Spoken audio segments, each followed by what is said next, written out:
sahabat saya Muhammad Sobari yang memulai. Budayawan. Sekarang Saya kira besok. Terima kasih banyak. Terima kasih banyak. Saya akan berbicara. Tadi itulah Anisnya orang kampung Bayem. Itu Anis seperti itu. Itulah Anisnya Bung Gaes. Anis seperti itu. Inilah Anisnya Bung Ahmad Nur Hidayat. Anisnya seperti itu. Dan kira-kira ada pula Anisnya Bung Kodari. Adalah. Tapi saya punya Anis yang lain. Artinya Anis itu beda-beda masing-masing itu. Saya punya Anis yang lain lagi. Dan saya melibatkan penilaian saya sebagai orang di dunia akademik. Penilaian itu didasarkan pada apa yang ada dengan suatu kejujuran akademik. Saya tidak akan ngomong partai, tidak akan ngomong politik-politikan, karena dunia akademik itu juga politik. Nah begini, Anis itu anak buah saya. Anak buah saya.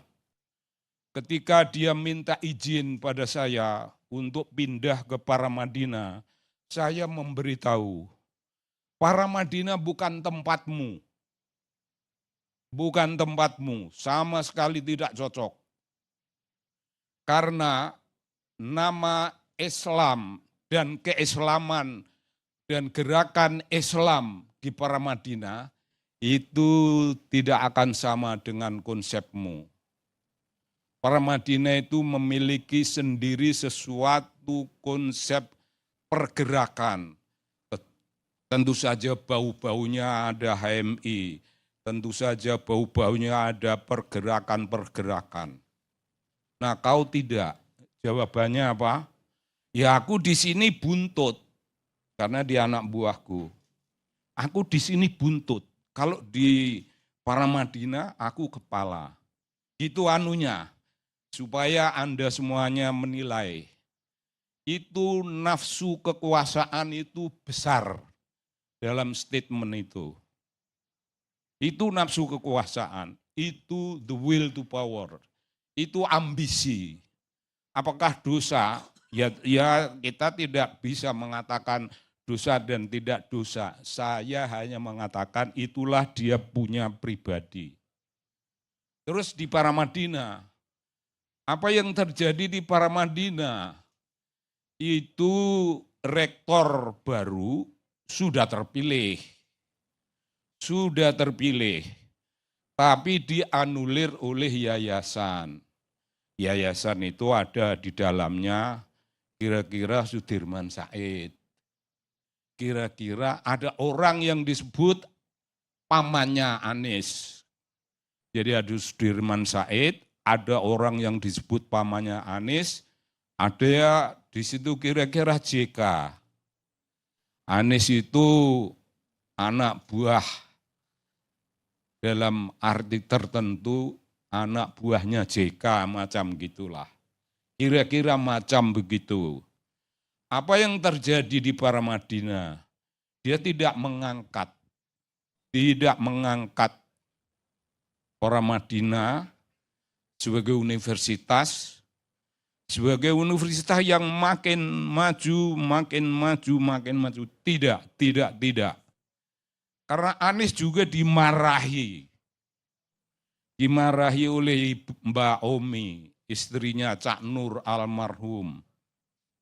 Kau tidak bisa begini, tidak boleh. Kau belum saatnya dan seterusnya. Tapi Anies tidak mendengar. Karena itu tadi, kalau aku mendengar Sobari, aku menjadi buntut. Aku tidak akan mendengar karena aku ingin menjadi kepala. Nah, kualitas dari ambisinya sebagai kepala itu kualitas macam apa? Saya menjadi rektor Yang penting rektor. Yang penting rektor. Dia tidak pernah mengajar. Jadi orang yang punya gelar akademik dan menjadi rektor, itu jangan disebut sebagai akademisi. Jangan sama sekali.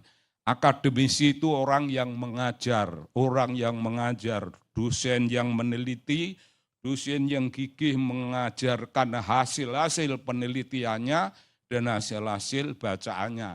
Rektor itu birokrat. Rektor itu birokrat. Yang penting punya gelar akademik. Ya kelarlah itu. Tapi apakah para Madinah yang tidak maju itu rumahnya Anies? Bukan.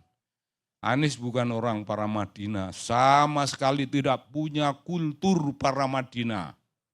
Itu satu catatan yang saya maksudkan untuk mengatakan apa adanya. Maksud saya hanya ingin mengatakan apa adanya tentang Anies, dilihat dari sudut itu. Anies kemudian memimpin apa yang namanya Indonesia mengajar. Banyak keluhan. Anies hanya kebanyakan punya keinginan. Keterlibatannya dalam Indonesia mengajar tidak. Begitu yang saya dengar. Lalu tiba-tiba entah bagaimana, karena berada di sekitar JK, dia bisa menjadi bagian dari pemerintahan Jokowi pada periode kepresidenannya yang pertama. Jadi Menteri PDK, tapi kemudian apa namanya? Reshuffle itu namanya. Bukan dipecat. Reshuffle ya. Reshuffle itu pemecatan bukan. Pemecatan dalam rumusan yang halus. Pecat enggak tepat pada waktunya, tidak pada tempatnya, diganti. Sakit hati itu Anies itu. Sakit hati. Anies sangat sakit hati. Dan barangkali berjanji dalam hati entah apa yang mau tetapi pada masa itu ada namanya Prabowo yang mengakomodir. Tapi ada satu hal, kalau Anies itu ingin menjadi kepala, apalagi menjadi pemimpin levelnya tinggi, Anies itu tidak menggebrak. Anies itu tipologinya datar saja. Diserang aja dia cuma seringas-seringis. Tidak pernah ketika diserang itu, kau salah mengatakan tentang aku begini-begini. Tidak pernah ada. Dia nyeringas-nyeringis dan ingin menunjukkan jiwa besar. Tidak berhasil. Bung, saya menilai pembicaraan itu harus didasarkan pada apa yang objektif. Pembicaraan itu harus terdiri dari paparan-paparan akademik, objektivitas, tapi di atas objektivitas itu kita tidak pernah hanya berdiri pada objektivitas. At the end kita harus membuat satu penilaian. Anies kalau menjadi pemimpin, ya pemimpinnya datar, senyum, kiri kanan senyum. Dia tidak punya watak menggebrak. Dan dia mengatakan ingin menjadi tokoh perubahan. Ya nanti dulu.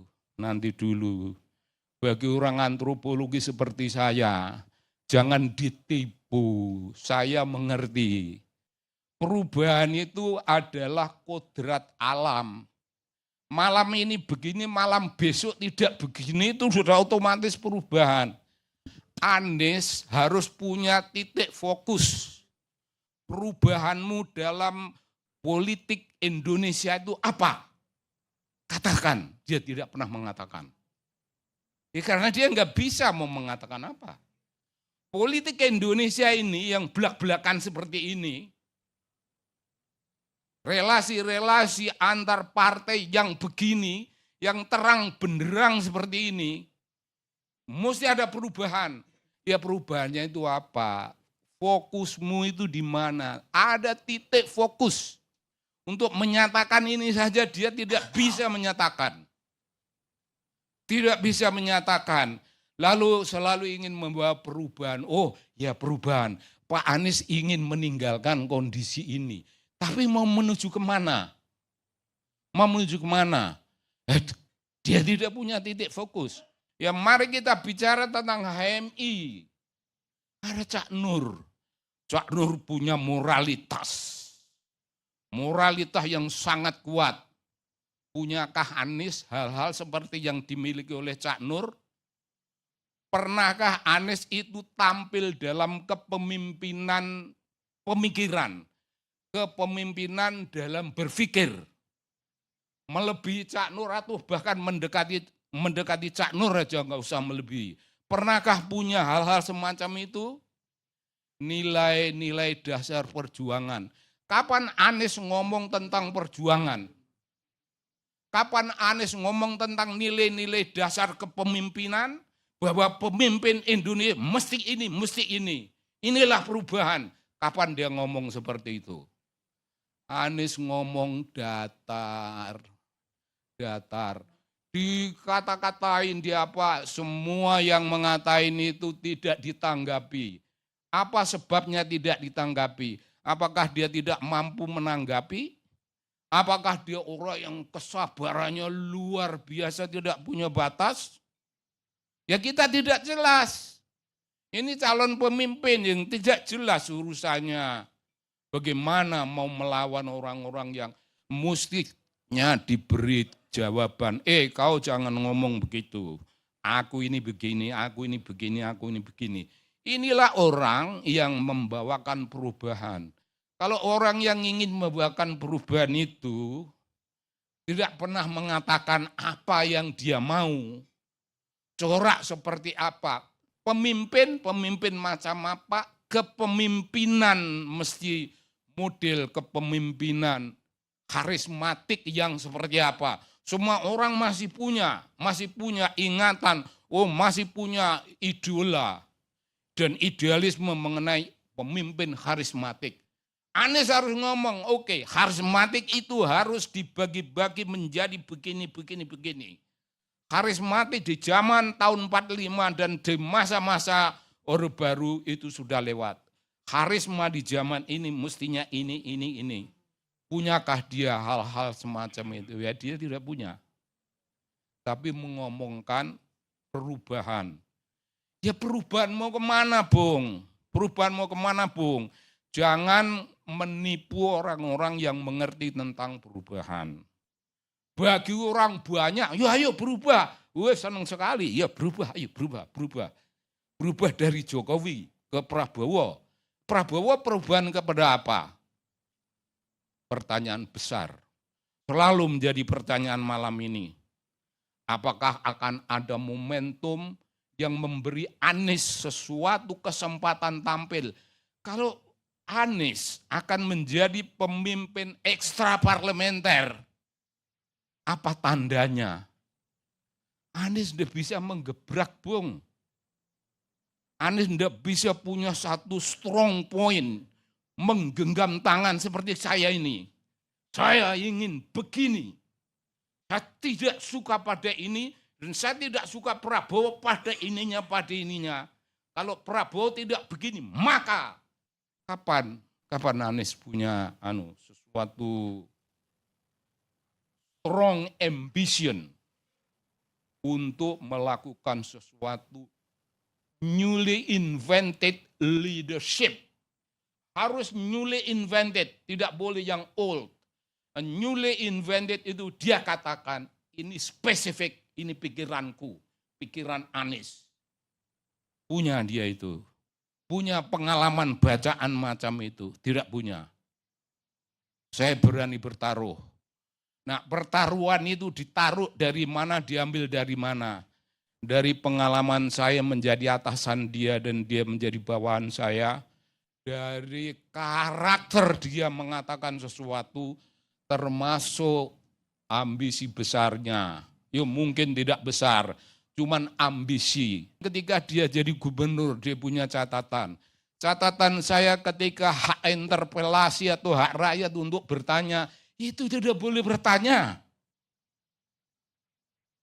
Itu seorang tokoh perubahan, tokoh modern yang ingin menunjukkan watak demokratik, pemimpin demokratik.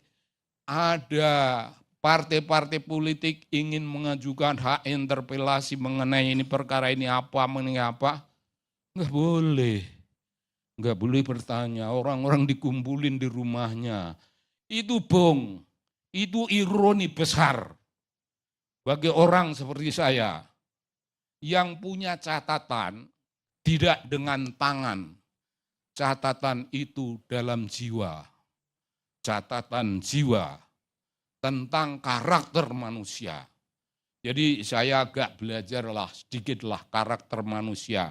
Karena antropologi yang saya pelajari itu juga mengajarkan tentang karakter, tentang leadership, tentang karisma, dan tentang hal-hal di sekitar urusan-urusan kepemimpinan yang ada dalam benak saya. Anies tidak ada. Anies tidak ada. Tidak menjadi bagian dari idealisme barang yang ideal dalam kepemimpinan. Tentu saja saya punya gambaran ideal tentang kepemimpinan modern yang sekarang ini mesti seperti apa, mesti apa.